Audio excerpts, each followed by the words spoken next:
Kumva no kumvira birakiza. Gukira k'umuntu guturuka ku kumvira, ariko kumvira k'ukuri ni ukumvira ijambo ry'Imana, ijwi rya Mwuka Wera rivugira mu mutima wawe, za ntekerezo zawe zigahitamo kumva no kumvira icyo Imana ikwifuzaho. Igiteye ubwoba ni abanga kumvira iby'ijuru risaba, maze bakiroha mu mitego ya Satani, kugeza ubwo Imana ibareka ngo bayoborwe n'imyuka mibi. Singiza Imana rurema yaremye imisozi, yadendeje inyanja zose, yahanitse ijuru. Nsingiza iyahaye izuba kumurika mu munsi, ukwezi kubonesha, n'inyenyeri umucyo. Nsingiza ibambe ry'umwami wujuje isi imyaka, yaremesheje ijambo rye ibizima byose. Mwami mboni bitangaza byawe aho ndeba hose, hano hasi no hejuru, ntabwo bihinyuka.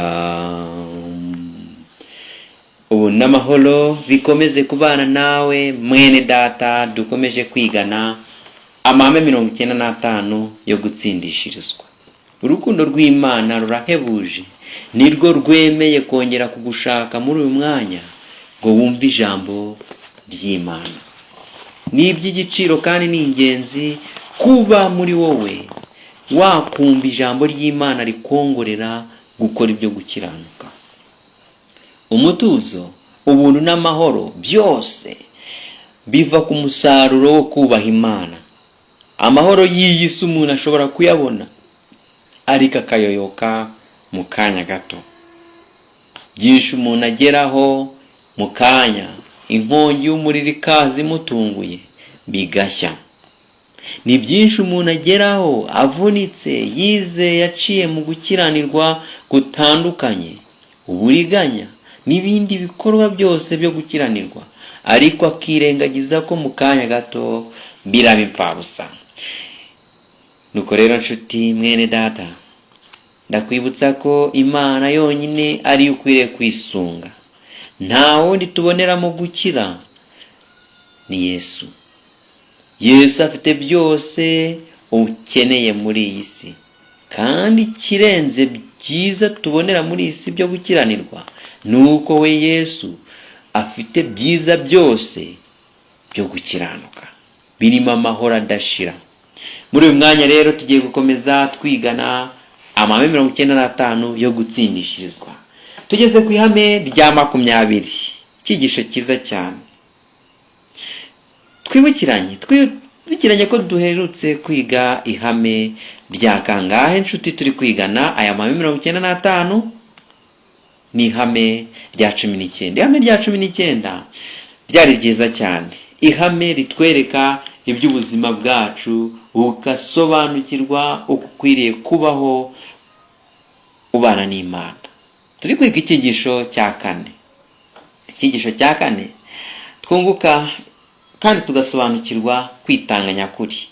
Kwitanga. Icyigisho cya 4 kiratubwira ngo kwitanga.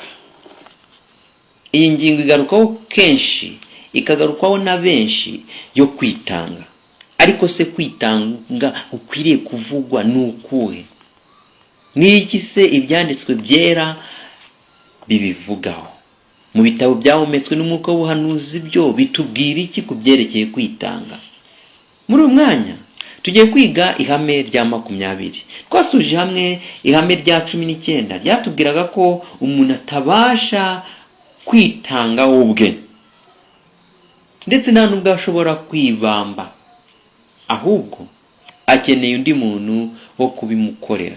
Ni ukuri inshuti, iyo umuntu amaze gusobanukirwa inzira nziza y'agakiza abonera muri Yesu Kristo, ahita amenya ko ubwe ntacyo ari cyo nta n'icyo yakwishoboza, ahubwo akeneye kwakira Yesu akamuyobora mu mibereho ye ya buri munsi, hanyuma akabasha gutsindishirizwa muri byose. Kwitanga umuntu agira mu mibereho ya kimuntu aba agamije kuzunguka byinshi by'ahazaza kugira nezeze irari rye. Ariko mu kwitanga ko kugira ngo uheshe icyubahiro Imana yawe, ni ugukiranuka kugeza umuntu kukureka ingeso ya kamere ya yindi yamunaniye, akomaho akavuga ngo ntibyanshobokera. Yamaze kwitanga nyakuri, agera ku kwitanga, areka cya cyaha cyamunezezaga agikorana umutima unyuzwe, akabona ko ari guhemukira umuremyi we, hanyuma akakizinukwa. Ni naho rero yumva ko ijambo ry'Imana ryo rigiye kumubera umuyobozi, nuko ibyo akora byose bikaba ibyo gukiranuka.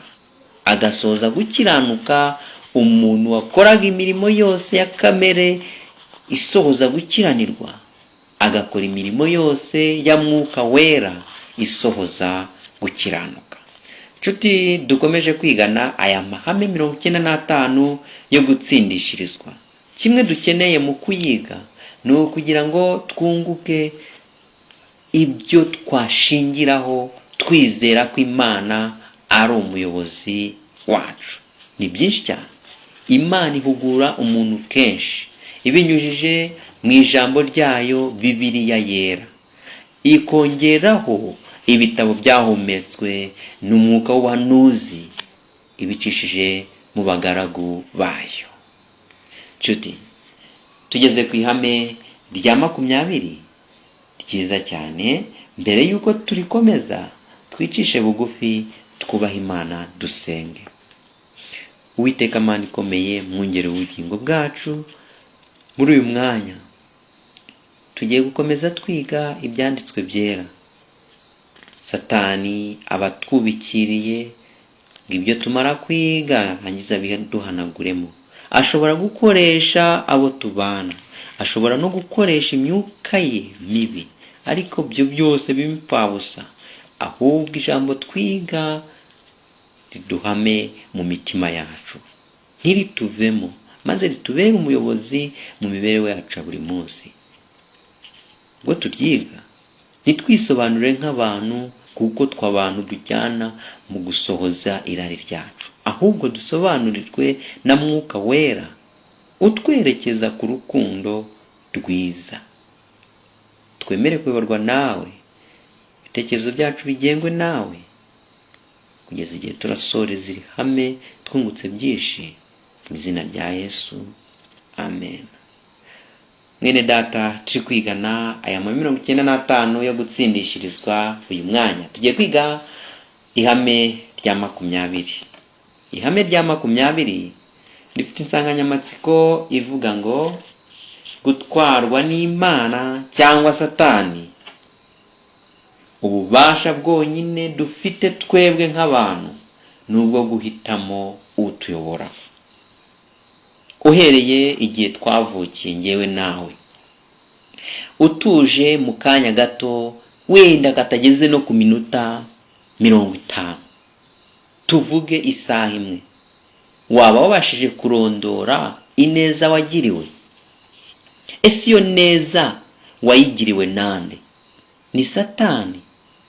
Noneho fata n'akanya gato cyane, gato katageze no ku munota, urebe uhereye uri umwana kugeza uyu munsi ineza wagiriwe. Ese iyo neza wayigiriwe nande? Zirikana ko ari urukundo rw'Imana.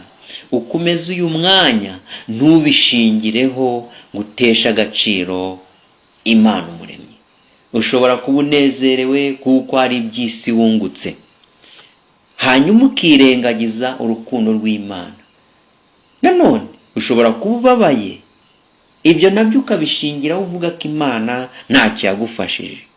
Ariko se ibuka aho yagutambukije hose. Uyu mwanya nibwo ugiye kuyihemukira? Ese ibaye iri kukugerageza ngo nyuma ikongera imigisha, waba udatakaye? Nuko rero nshuti, ndagusaba ngo uhuguke twigane iri hame rya 20. Icyo dukeneye gusobanukirwa ni ukugira ngo tumenye utuyobora. Muri iri hame turaza kumenya ngo mu mahitamo yacu tugira, duhitamo nde ugomba kutuyobora mu mibereho yacu ya buri munsi. Uwo Satani yashotse asigara yumva ko uko isi iteye ari uko nguko, kandi ibi byose bitazigera bigira iherezo. Nyamara icyo ukwiriye gusobanukirwa, imirimo yose ukorera muri iyi si izakugiraho ingaruka ubwo Yesu azaba agarutse. Muri uyu mwanya tugiye gukomeza rero twiganira ihame rya 20, ariko reka dutangire twibaza ibi bibazo nk'umukoro umuntu ku giti cye. Ushobora kubyibazaho ku ruhande rwawe, ariko hari amahitamo ukwiriye kugira mu mutima. Ushobora kuvuga ko nta ruhande ubogamiyeho, nyamara ruba ruhari, ahubwo nuko uba watinye kurugaragaza muri rubanda rwa giseseka. Ushobora kujya mu itsinda ry'abantu mwaganira ku by'ijambo ry'Imana, ugasanga umuntu aho bari kwerekeza niho nawe ari kwerekeza. Washakisha mu kumviriza, ugashakisha kugira wumve aho uwo muntu yerekeza, cyangwa hari kubogamira ukahabura. Baravuga urukundo rw'Imana, yego. Bavuga ko Imana itabaho, nabwo ukumva ngo yego. Ni ukuri mu mahitamo umuntu agomba kugira, akwiye kugira uruhande abogamiyeho. Nshuti, turi kwigana iri hame. Ikibazo tugiye kwibaza cya mbere, iyo habonetse amashyaka abiri, ishyaka rimwe rikaba rifite imigabo n'imigambi yaryo, n'irindi rikagira imigabo n'imigambi yaryo, ushobora kuvuga ko ntaho ubogamiye, cyangwa ubogamiye ku rya mbere cyangwa irya kabiri, cyangwa se ukaba wavuga ko ntaho ubogamiye.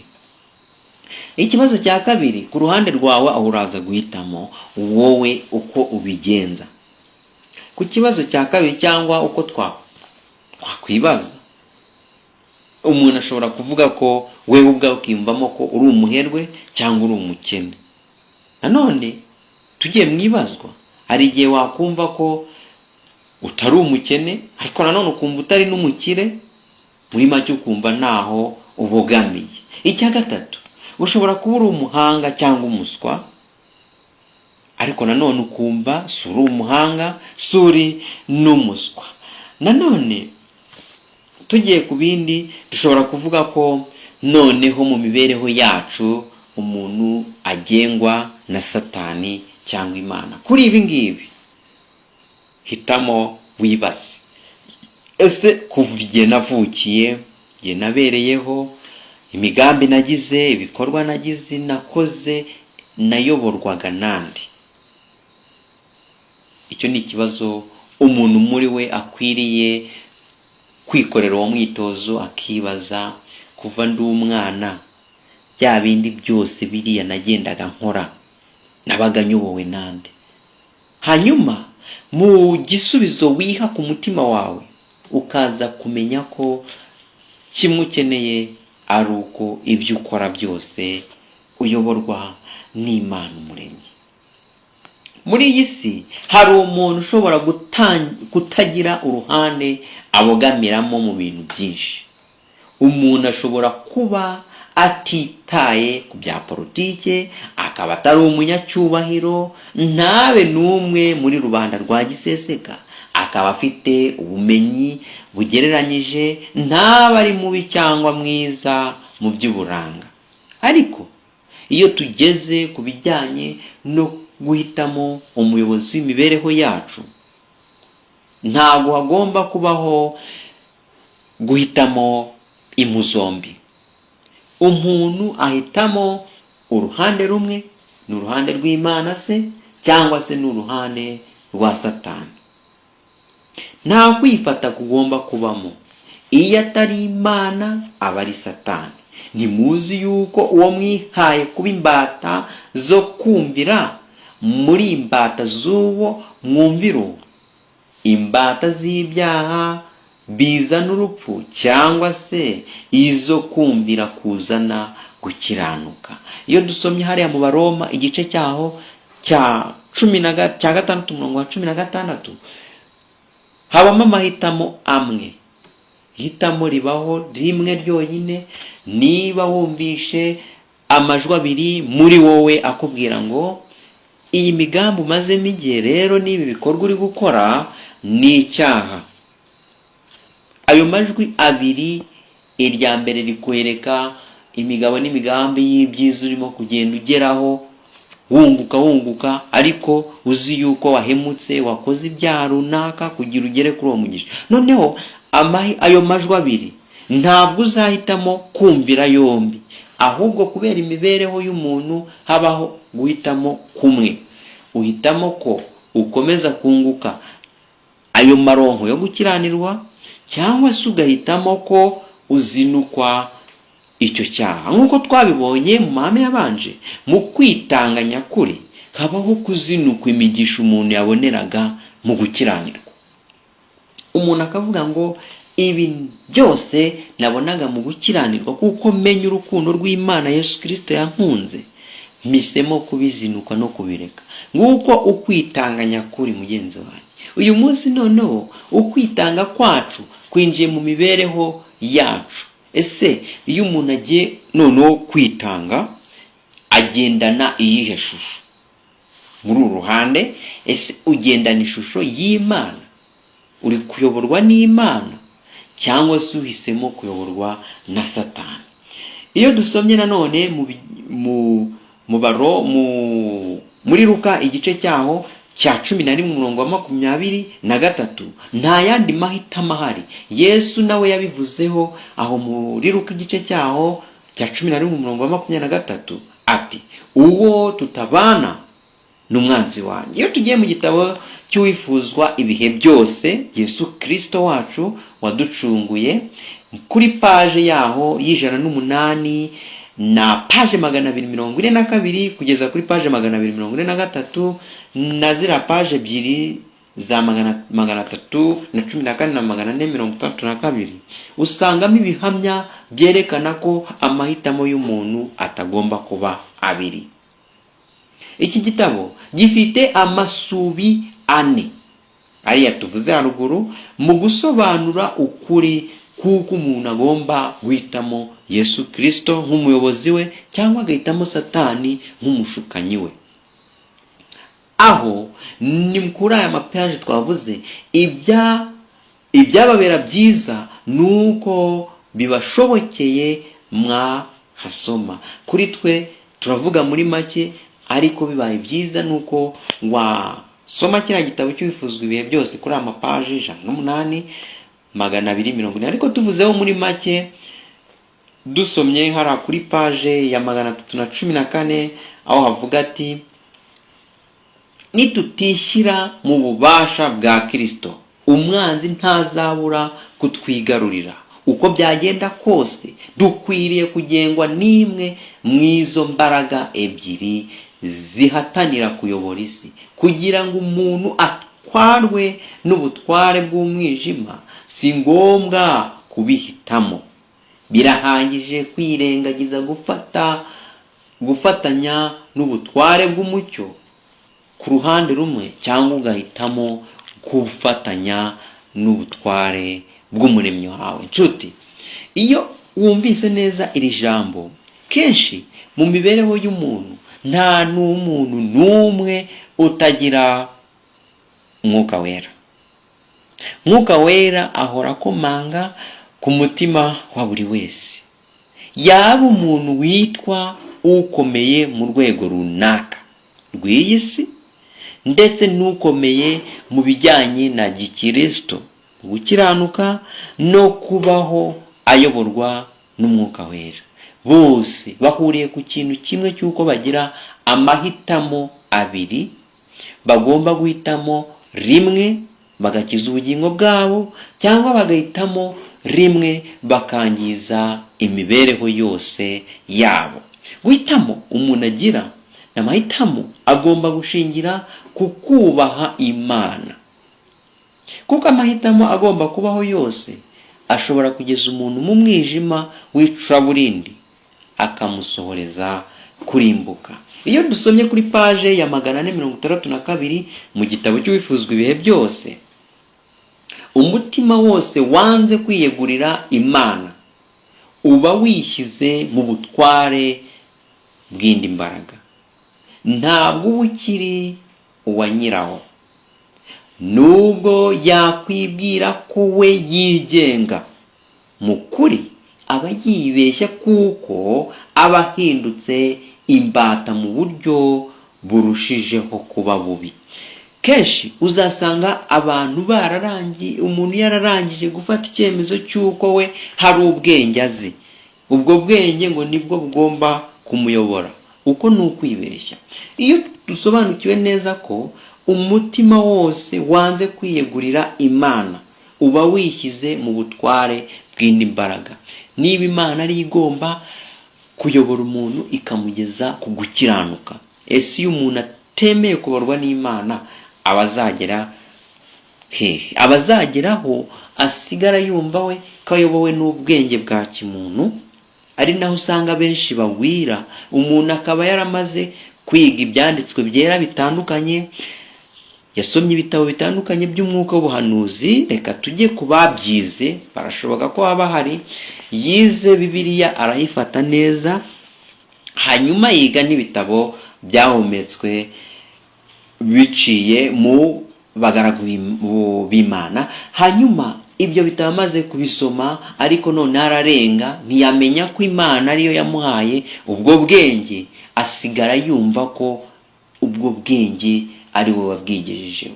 Ni ukuri icyo umuntu akwiriye gusobanukirwa. Niba ugize umugisha wo kumva ijambo ry'Imana, niba ugize umugisha wo kwiga ibitabo bitandukanye byo kugusobanurira icyo ijambo ry'Imana ritwigisha, kugira ubashe kubyumva, kuko Bibiliya irimo amabanga menshi dusabwa kumvira mu gukiranuka atari ugukiranirwa. Kugira rero tubashe gusobanukirwa ibyo byose twakwita amabanga n'ibigoye abantu kubyumva, biba ngombwa ko twifashisha ibitabo byahumetswe n'umwuka w'ubuhanuzi, bityo bikatubashisha gusobanukirwa ukuri kuzuye ko muri Bibiliya ariyo muyobozi wacu, nuko tukabasha kumenya icyo tugomba kugenderamo nuko tugomba kukigenderamo. Iyo umuntu rero amaze kwakira ubwo bwenge bwose, ubwo bumenyi bwose, agira ubuntu agahabwa, ntabugenderemo neza, agasigara yiyobora, icyo gihe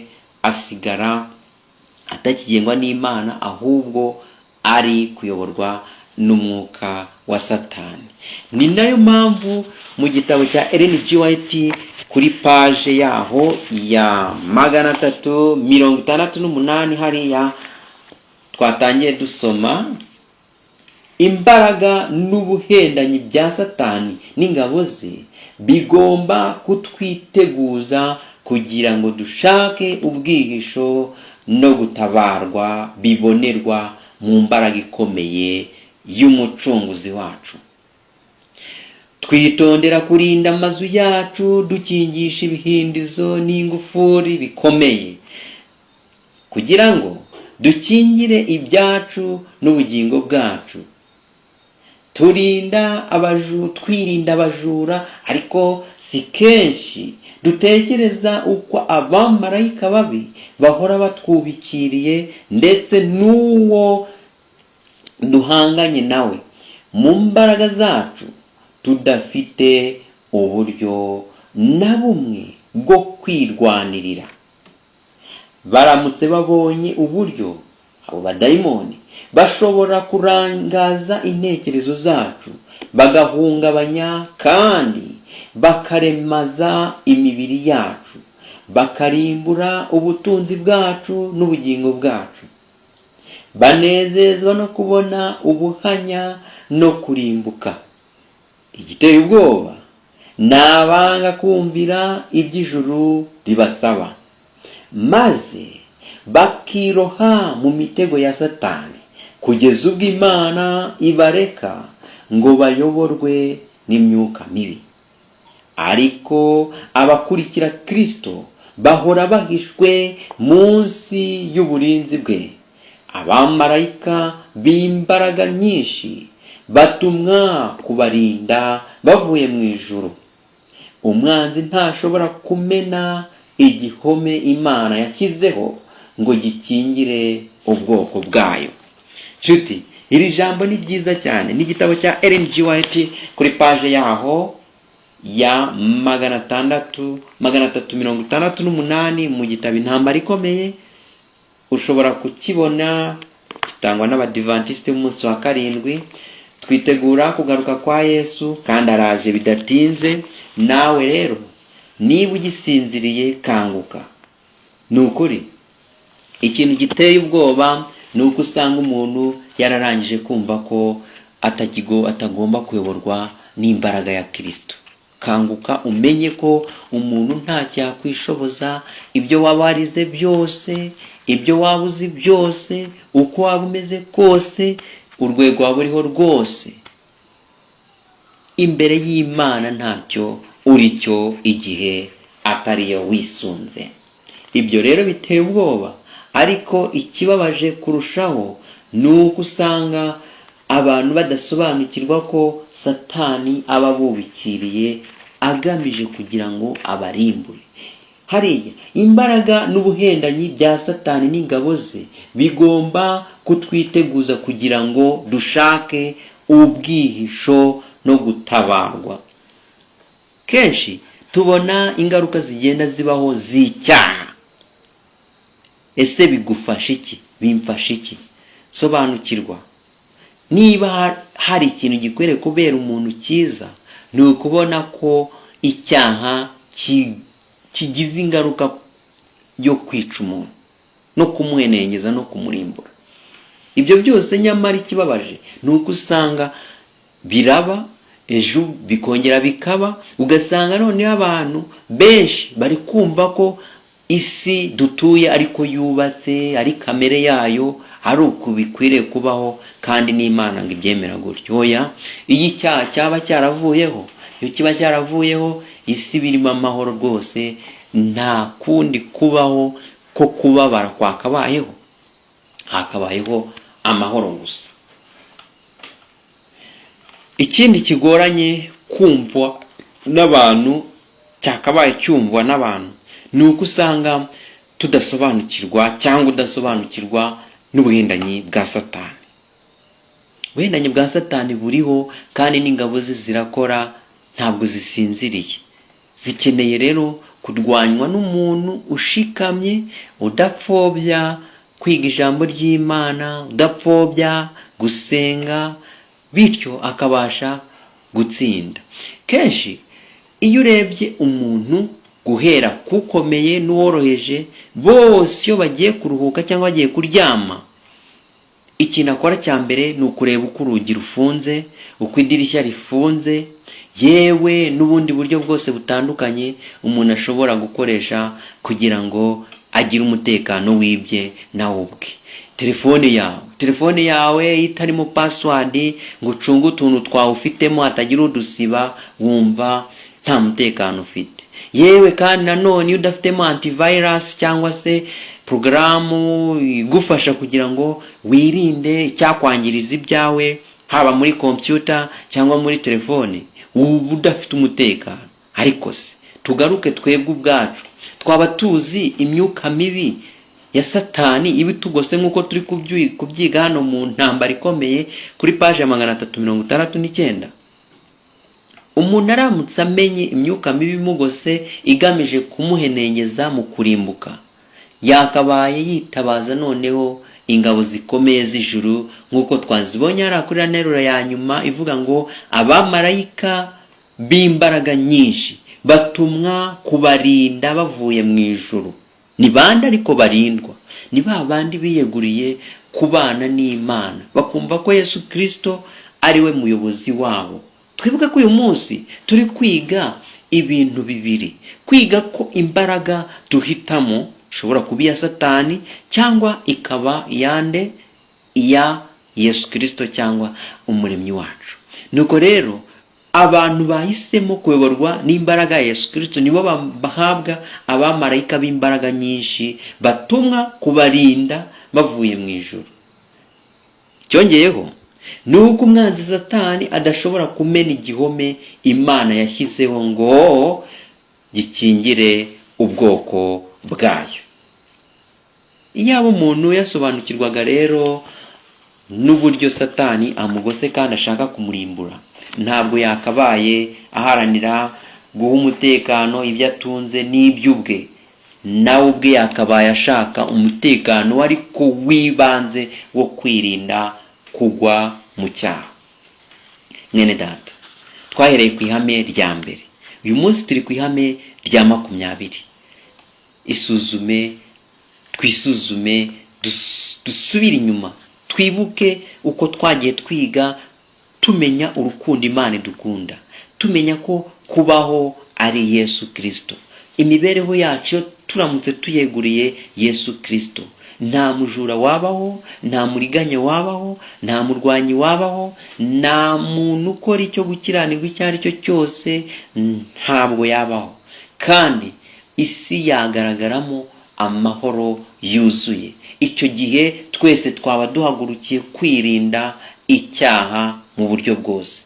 Nyamara Satani akorana imbaraga nyinshi kugeza nubwo muri uyu mwanya turi kwiganira ijambo urimo gushyirwamo umwuka mubi wo kubura umwanya wo kuryumva, uri gushyirwamo umwuka mubi wo kumva ko ibiri kuvugwa nta gaciro bigufitiye. Agaciro karahari, ntabwo uyu mwanya ari imfabusa, kuko ari umwuka wera wantumye kugira ngo ukanguke wibuke ko urukundo rw'Imana ruhoraho kandi rushakisha umuntu mu buryo bwose. Niba twariganye amahame yabanje, twabonye uko Imana ishaka umuntu kugeza igihe cyose muboneye. Ishobora kugushaka ikoresheje neza. Muri umwanya Imana rwose yaguhaye uburyo bwo gutunga iyo telefone, hanyuma kugira ubashe kumva ijambo ryayo. Yaguhaye mashini uri kubasha kubikaho ibyigisho bitandukanye, iguha ibitabo. None rero iri kugushaka, nyamara ushobora kubitunga nyamara nubyige. Ariko noneho kuba wumvise uyu mwanya riri kuvugwa, biri gusomwa, ni umwanya mwiza wo kugira ngo urokoke. Wibuke ko Imana iri kugushaka, ntizagushake kugeza ubwo izagushaka ku nabi, ahubwo ikomeze gushake ku neza, nawe kubone ku neza. Hanyuma uhorana umutuzo n'umugisha bitangwa n'Imana umuremyi wacu. Mu by'ukuri kwanga kuyoborwa n'Imana kwacu nibyo biduhindura nk'imashini.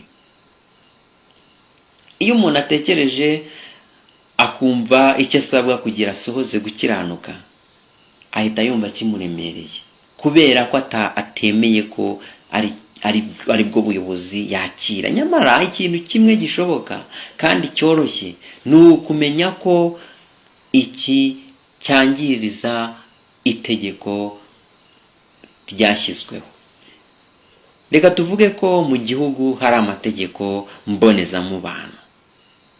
Uramutse wishe iryo tegeko rimwe muri yo, usobanukirwa ko hari ahantu ugomba guhanirwa cyangwa ugahana. Inyungu ziba muri ibyo iyo aramutse yubahirijwe, nuko umutekano uboneka ku ruhande rwawe, kandi none ukongera ukaboneka no kuri mugenzi wawe.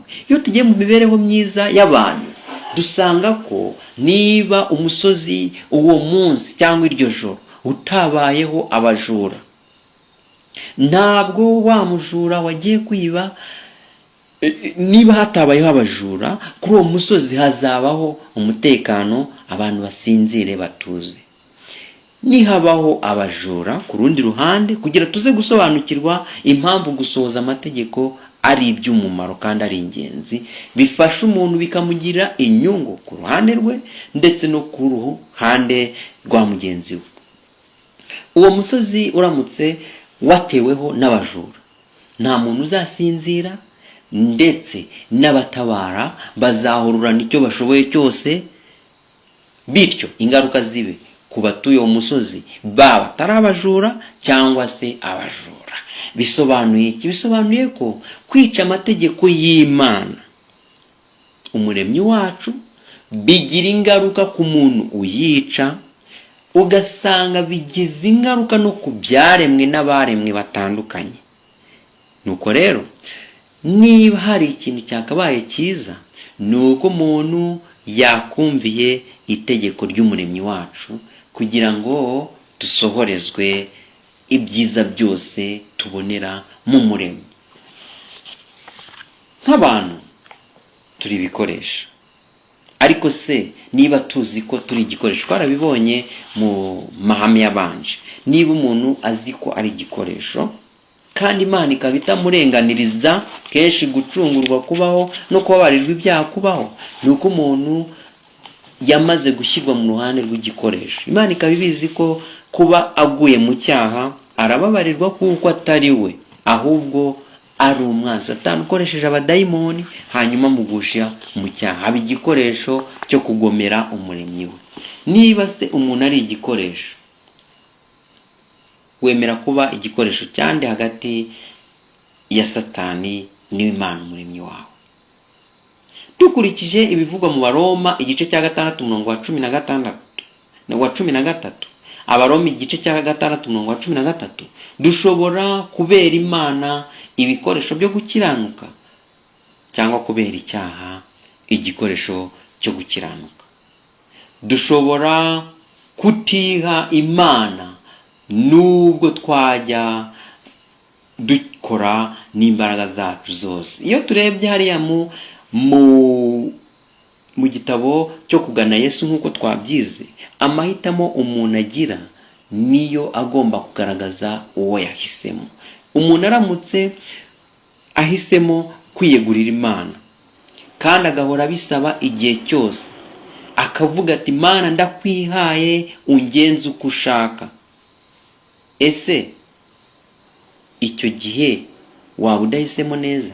Waba uhisemo ko Imana ari ikubera umuyobozi mu migambi yose ugira ndetse no mu mibereho yawe ya buri munsi. Muri iri hame rero ryiza cyane ryo gusobanukirwa amahitamo dukwiriye kugira, umwanzuro cyangwa impugukirwa twagatahanye mu kwiga iri hame ni uko amahitamo yacu agomba gushingira ku kubahisha umuremyi. Niba hari ibikuje imbere ugiye guhitamo, niba hari ibyo ugiye gukora ugiye guhitamo, banza wumvire rya jwi rikubwira ngo icyo ugiye gukora ni icyaha, kiragira ingaruka kuri wowe ubwawe, kigira ingaruka no kuri mugenzi wawe. Nuko urukundo ukunda mugenzi wawe rusohozwe no kumvira ineza y'Imana n'inama ikugira. Nshuti mukundwa rero, twigana amahame 95 yo gutsindishirizwa kubwo kwizera. Muri uyu mwanya reka twerekeze ku musozo, mwibutsa ko iri hame ryari ihame rya 19 ryiza cyane, ryatushishikarizaga cyangwa ritumenyesha ko amahitamo yacu tugira tugomba guhitamo tuzi ko tugiye gutwarwa nande. Niba wemeye ko ugiye gukora iki cyaha, wumvise ryajwe rikubwira ngo ni ukuri mwana wanjye, icyo ugiye gukora ni icyaha. Iryo jwi uraryumva kandi rituje, wumva n'irindi rikwereka ibintu bitandukanye ugiye kunguka mu mibereho yawe ya buri munsi. Nuko nawe ukubita ku nkuta zo kutizera, urashwanyagurika, urangiza urimo gukora icyaha rwose cyo kugira gute, cyo gukiranirwa. Ariko icyo umuntu akeneye mu mibereho ya buri munsi ni ukumvira rya jwi rimuyobora, akumvira iryo jwi rikabana nawe, akagendana naryo, ndetse akizera ko Imana ariyo izamusohoreza ubukene bwe bwose bugasubizwa. Ubukene tuvuga ntabwo ari ubutunzi bwo kuri iyi si. Erega iyo umuntu ageze aho atizera Imana akibaho, aba afite ubukene bukabije. Ubukene bwa mbere umuntu agira ni ukutemera Imana. Icyama Imana igahishurira umuntu wese, ikamwereka ko kubaho ariyo.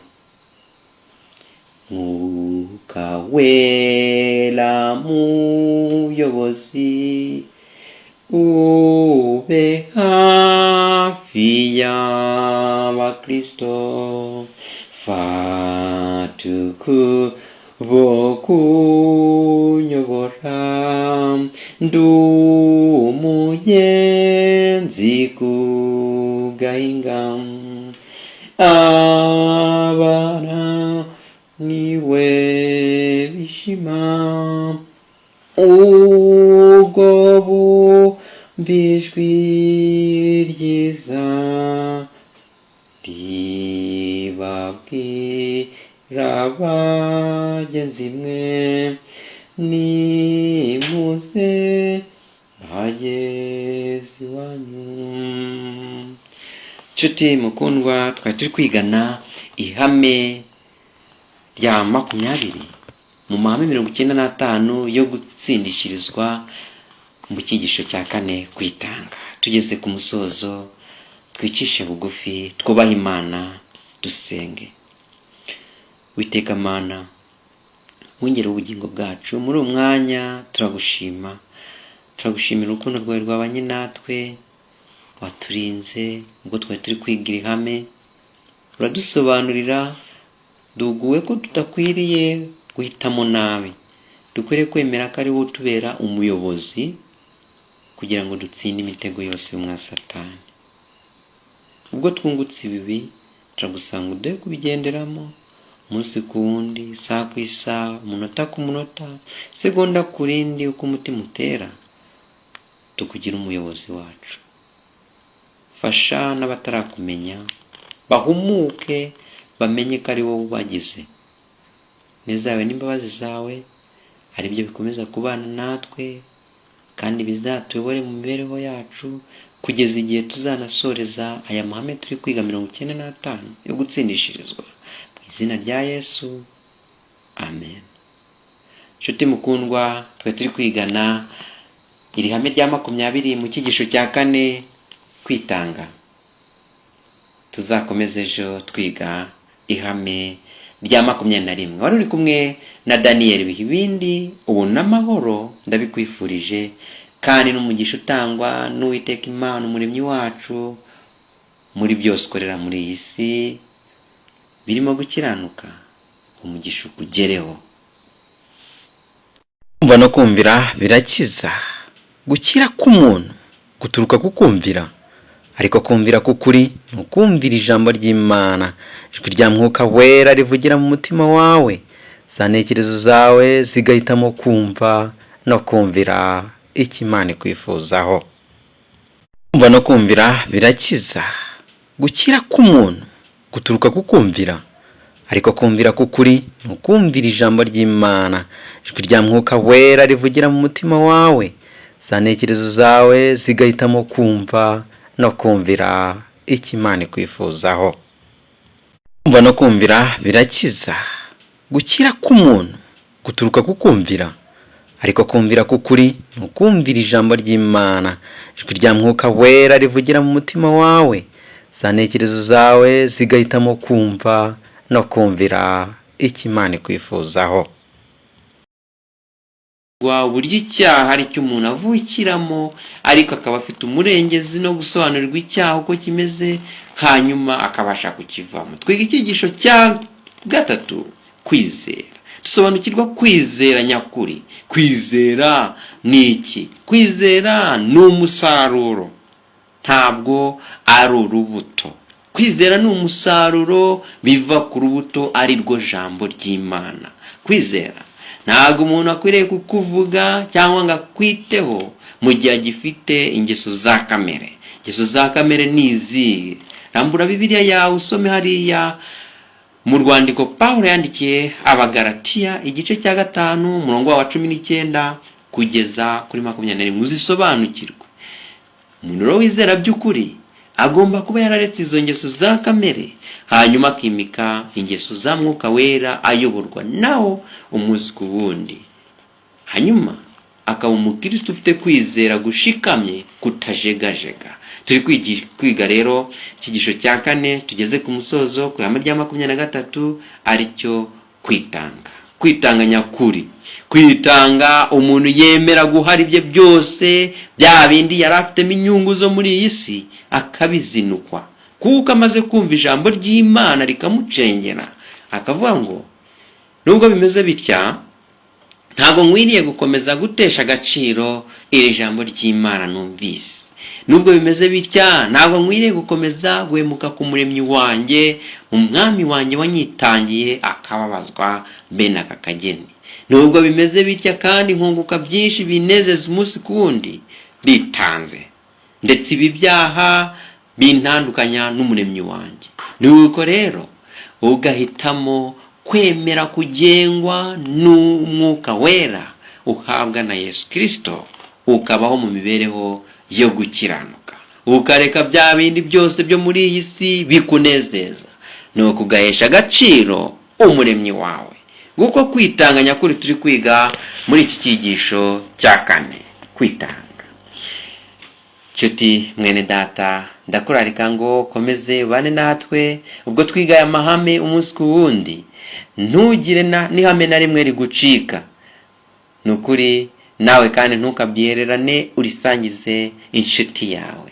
Tumenye icyo Umwuka Wera atwifuzaho. Imana yacu idukunda, ishaka ko tubaho gute? Ishaka ko tubaho gute kugira tuhesha agaciro mu bikorwa dukora, abantu duhura nabo, ibyo dupanga byose bigaragaze ko tuzi Imana. Ntitubeho nk'inyamaswa cyangwa abantu batigeze bumva agakiza twahawe, ahubwo tubeho nk'abantu bubaha Imana kandi bakayubahisha. Imvugo yawe, ibikorwa byawe n'imigambi yawe ugira byose bigaragaze ko wamenye ijambo ryo kuva mu cyaha. Twicishe bugufi dusenge, mu kanya dukomeze kwigana ihame rya 23. Uwiteka Mana ikomeye, mwungere w'ubugingo bwacu, uyu mwanya nk'uyu tuje imbere yawe twicishe bugufi, tugusaba imbaraga yawe ngo ibane natwe. Urukundo rwawe nirwo tuzi ko rubana natwe, rugakomeza kuduhugura mu mibereho yacu buri munsi. Ubwo tugiye kwiga ibyanditswe byera, tagusaba ngo udusobanurire, ntidukoreshe amagambo yacu cyangwa ibyiyumvo byacu cyangwa irari ryacu kugira ngo tubashe kumvira ihame, ahubwo mu kwiga dusobanurirwe nawe kandi ibikwiriye ari byo uduha bitagize ikirobanuyemo, kuko ari wowe ubifite. Ineza zawe n'imbabazi zawe bibane na buri wese ugiye kumvira ihame n'uzaryumva, kandi umwungure byinshi bimurinda gukiranirwa mu mibereho ya buri munsi. Tubisabye twizeye ko ubiduhera ubuntu mu izina rya Yesu, amen. Mwene data, dukomeje kwigana amahame 95 yo gutsindishirizwa kubwo kwizera. Umwanya nk'uyu ndakurarika ngo dukomeze twigane aya mahame. Impamvu ni iyi yo kwiga ijambo ry'Imana. Muribuka ko mu mahame yabanje twasobanukiwe ko kwiga ijambo ry'Imana no gusenga niho tubonera urufatiro rwo gutsinda imitego itandukanye y'umwanzi Satani. Umuntu abashije kumenya ikimugeza ku gakiza, hanyuma akamenya n'uburyo akwiriye kwirinda icyaha, abasha gutsinda imitego yose y'umwanzi Satani. Ariko abyigate, abigeraho gute? Ni ukwiga ijambo ry'Imana, kugira rya jambo ry'Imana rimugumemo, rimugire n'umusaruro. Nuko agomba gusenga, agasenga asaba Imana imbaraga yo kumurinda gukiranirwa uko ariko kose kwa buri munsi. Mwene data, ineza n'imbabazi bitangwa n'Imana bijye bihorana nawe, bikubashishe ibyo byose. Muri umwanya tugiye gukomeza kwiga ihame rya 23. Ihame rya 23 riragira riti: mu gukura kwabo mu bya mwuka, abakristo bajya biyegurira Imana. Ubwo biyegurira Imana, ubundi bakayiringira. nshuti, abigishwa bagendaga mu nzira y'i Kaperinawumu. Igitekerezo kigaragara muri Matayo, Yohana, Mariko na Luka. Ahangaha niho ushobora kubisoma. Bagendaga bigura intege kugeza ubwo batari bakibona Yesu. Bagendaga bajya impaka zikomeye ku buryo batamenyaga igihe yagendeye. Rimwe na rimwe bamuhangagaho akajisho ngo bamenye ko atarimo kubumva. Ikiganiro cyabo cyari gishingiye ku ngingo bakundaga: ninde muri bo uzaba mukuru mu bwami? Nshuti, niba mu cyiciro runaka urimo, ntabwo nkizi, ariko mu mirimo ukora ushobora kuba kenshi wifuza ko ari wowe waba mukuru. Ariko si iyo ugeze mu by'agakiza wifuza gute? Hari benshi binjira mu by'agakiza bumva ko bagiye guhinduka abigisha bakomeye, bakaba ari bo bajya ku ruhembe rw'imbere. Ni ukuri kugira ngo usobanukirwe ko ukwiriye kwitwara mu gakiza, tuza nanjye ntuze dusobanukirwe ko umuntu akwiriye kubaho ari umukiranutsi kandi akubahisha Imana ye. Ese ni uko akwiriye kuba ari mukuru, azi kuvuga neza ibyanditswe byera, cyangwa azi kubisobanura? Oya, reka duce bugufi twubahe Imana, hanyuma idusobanurire uko dukwiriye kwitwara mu gakiza kacu ka buri munsi. Abigishwa bari babyumva gute? Bumvaga ko bakwiriye kubaza Yesu, ninde muri bo uzaba mukuru mu bwami? Ikintu kimwe bamenye ni uko Yesu azabaha ubwami. Bumvaga ko hari icyo azabaraga nyuma yo kuvunika imihati itandukanye yo kuri iyi si. Babigenje bati? Bageze ubwo batinyuka kwinjiza Yesu muri izo mpaka, bibwira ko ari bubaha igisubizo kibashimishije. Ariko abaha igisubizo mu mugani w'abana bato, aho kugira ngo abwire buri wese inshingano ze z'ahazaza. Mu mugani w'abana bato, Yesu yavuze ko kugira umuntu abashe kuba mukuru, akwiriye kuba umugaragu wawe, cyangwa se kugira ngo umuntu abashe kubona ubwami bwo mu ijuru, akwiriye kumera nk'umwana muto. Nshuti, ahangaha buri wese akwiriye kubisobanukirwa, akabyumva, akumva uko umwana muto afatwa mu bantu bakuru. Umwana mukuru afatwa ate? Ni ukuri ikintu umuntu akeneye ni ukwicisha bugufi, hanyuma akayoborwa na Mwuka Wera, akayoborwa n'Imana yonyine, nta kumva ko ari we mukuru, ahubwo akaba ari we uyoborwa na Mwuka Wera. Ibyo ari byo byose ntibari kunezezwa nuko Yesu amenya ko bakomeje kuvuga kuri icyo kibazo. Nta nubwo bwari ubwa nyuma abo bigishwa bajya impaka kuri icyo kibazo, nubwo Yesu yahoraga bacyaha. Uwo munsi iyo baba barumvise amagambo ye mu nzu y'i Kaperinawumu, baba baramenye ikosa bari barimo kwishakira umwanya mwiza. Ariko ntacyo icyo cyaha cy'ibanze cyabagejejeho. Ikintu cya mbere bari bakwiye gusobanukirwa bakora icyo cyangwa batekereza muri ubwo buryo, nuko icyo cyaha cyabanje gukorwa na Rusoferi. Rusoferi niwe wabanje gukora icyaha cyo kwifuza kuba mukuru mu bandi. Iyo umuntu ashaka kugira ngo agire isumbwe mu bandi, iyo ashaka akasimbura abamuhagarariye, aba ari mu rwego rwa Rusoferi. Satani ajya gucibwa mu ijuru yifuje ko yasimbura umuremyi wacu ukomeye, Imana, hanyuma akaba ari we uba ku ruhembe rw'imbere, agasimbura umuremyi wacu, Imana ikomeye. Ni ukuri iyo umuntu atangiye kumva ko yakura nyamara n'urwego yifuza kugeraho atarukwiriye, icyo gihe aba arimo kuyoborwa na Satani. Nuko rero icyo umuntu akeneye ni uko akwiriye kwirinda mu mutima we, akirinda kugeza ubwo yumva adakwiriye kwifuza icyo Imana itamuhaye, ahubwo agategereza ubushake bw'Imana bukaba ari bwo bukorera muri we. Ariko ntibyatinze, kuko Yakobo na Yohana nyuma yabwiye nyina kujya gusabira imyanya myiza. Ibi rero byarabaye, nyina wa Yakobo na Yohana yateye intambwe abwira Yesu ati, ndifuza ko umwana wanjye Yakobo na Yohana umwe yajya mu ruhande rw'ibumoso bwawe mu bwami, undi akaba mu ruhande rw'iburyo mu bwami. Ibyo nabyo byongeye impaka rero mu bigishwa. Nyuma y'igihe gito nibwo Petero, Yakobo na Yohana bajyanye na Yesu mu mpinga y'umusozi, aho yahindukiye ishusho irabagirana. Icyo gihe abandi 9 bari basigaye baraye bajya impaka zo kumenya umukuru muri bo. Nubwo mu gitondo cy'umunsi wabanjirije uwo bari bananiwe kwirukana uwo mudayimoni.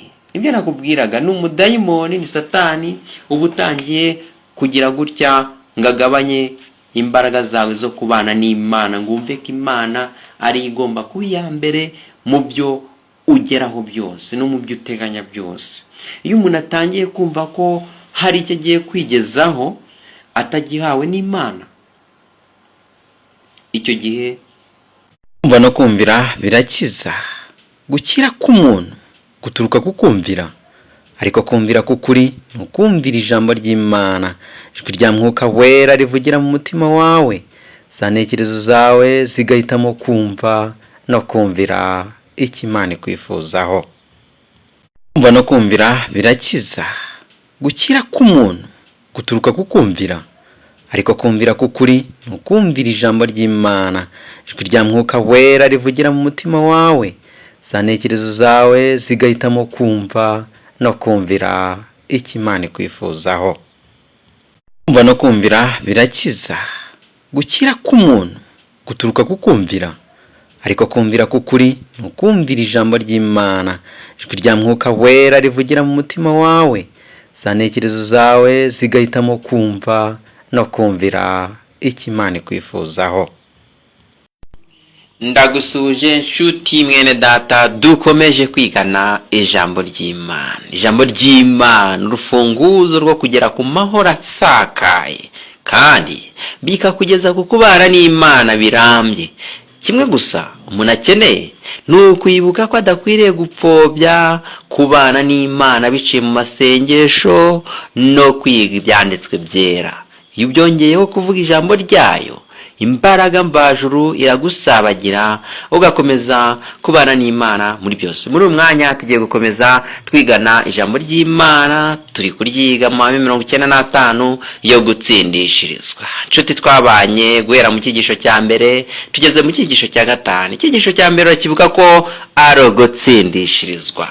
Cya kabiri gusobanukirwa n'icyaha, cya gatatu ni ukwizera, icya kane kwitanga. Tugeze ku cya 5 guhinduka. Icya mbere cyo gutsindishirizwa cyadusobanuriraga uburyo umuntu atsindishirizwa atari ubwe witsindishiriza. Gutsindishirizwa nyako k'umukristo ni ukwakira Yesu mu mutima, hanyuma akayoborwa na Mwuka Wera umusobanurira igikwiriye n'igitunganye cyo kugendera mu kubana na Yesu. Muri make, mu gutsindishirizwa dusobanukirwa ko umukristo akura ubukristo bwe ku mico ya Yesu. Icyo akora cyose n'icyo atekereza n'icyo agambirira abanza gusuzumisha imibereho ya Yesu, bityo akabasha gukora icyo gukiranuka mu mvugo, mu bikorwa no mu ntekerezo. Icyigisho cya kabiri cyadusobanuriraga ibyerekeye icyaha. Munavuka afite kamere y'icyaha, kwibwira kwe kose no kwifuza babyerekeza ku gukora icyaha. Ariko nubwo bimeze bityo, umuntu yahawe uburyo akwiriye gucika iyo ngoyi ya Satani yo gukunda icyaha. Ni gute? Nuko yemera kwakira Mwuka Wera akajya amusobanurira uko akwiriye kwitwara yirinda icyaha. Yavutse aba yiyobagiza ashaka gukora icyaha, yamara gusobanukirwa uko icyaha giteye n'uko kimeze, akabwirwa n'uburyo akitwaraho. Muri urwo rwego yakira Mwuka Wera akabasha kubana nawe, akamwereka ibihishwe Satani yashakaga kumugushamo, maze agakomeza gutsindishirizwa n'Imana akora ibyo gukiranuka. Twinjiye mu cyigisho cya gatatu cyiza cyo kwizera. Kwizera nyakuri. Kwizera gutuma umuntu asobanukirwa ko kwizera nyakuri kuva ku Mana ifite urukundo. Ntabwo ashingira kuri bya bindi byose yumvise Imana yakoreye abantu nk'abari byo afatiraho kwizera, ahubwo ashingira ku rukundo rw'Imana n'imbaraga zayo, agasobanukirwa ko ategereje ubushake bw'Imana karibwo bugiye gukora igikwiriye. Kwizera kwitwize ntabwo ari ukwambuka inyanja itukura, nta nubwo ari ukuva mu rwobo rw'intare no kuva mu itanura rigurumana, nta nubwo kandi kwizera twize ari kwa kwizera umuntu ashingira ku irari rye ry'umubiri, ahubwo twize ko ukeneye kwizera k'ukuri agomba kubanza kurandura inarijye zose, imico yose ya kamere, kwifuza kose. Somya mu Bagalatiya igice cya 5 umurongo wa 19 kugeza 21. Ingeso zose za kamere zikarandurwa, bityo ushaka kwakira uburyo bwiza bwo kuva mu cyaha akabasha kukugeraho mu by'ukuri. Kwizera rero kugomba kuba gushingiye ku ijambo umuntu yumvise rikiza umuntu rimukura mu cyaha, hanyuma agasingira ubuntu bw'Imana bwo kuyoborwa na Mwuka Wera kugira akore ibitunganye. Umuntu usobanukiye kwizera by'ukuri abasha gusobanukirwa iby'Imana yakoreye abantu byo kubakura mu itanura rigurumana, kuva mu rwobo rw'intare, kwambuka inyanja itukura no guhirika inkike z'i Yeriko, akongeraho ko hari abandi bemeye kubambwa bacuritswe, ndetse abandi bakemera gutwikwa, bose bahamya kwizera kwabo. Bityo akibuka ko rero akwiriye gutegereza ubushake bw'Imana bwo kumuha ubugingo buhoraho, ari cyo kintu gikenewe na buri wese mu mibereho